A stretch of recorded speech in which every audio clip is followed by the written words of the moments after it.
I would like to start with asking you, as you traverse through these many roles in your life, and as you kind of looked at executing these many leadership roles, and in the current role, which is working with a regulator ecosystem very closely, what has been your guiding philosophy and North Star in these various roles, and what do you believe has been the core that has helped you execute and be successful across these various stints?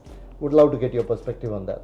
So, Ganesh, I think the transition to an extent helped because the all the sectors that you spoke about that I worked was all regulatory to that extent. Sure.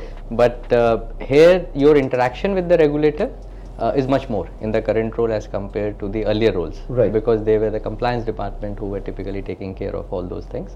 Here, in the current role, you have to directly interact with those people.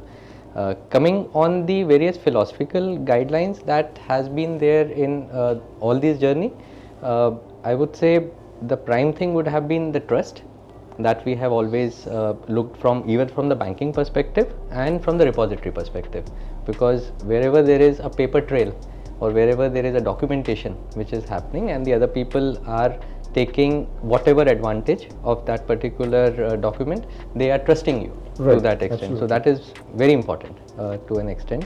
Both in the banking as well as in the current role, transparency is what we have always seen is required, because people feel that more transparent you are, they are more comfortable in terms of dealing with you. So that has been there, and technology is the another T that I would say has been, whether it was ICICI earlier or currently in this role, has always been the pushing part, because the edge that you get through the technology is always helpful, and especially when you are in the rural sector or in the agri, the cost of reaching those people is pretty high, and if you have technology as a support, that helps a lot. Absolutely. At a lower cost to reach them out. So I would say all these three T's are the primary philosophical guides that has helped across this journey.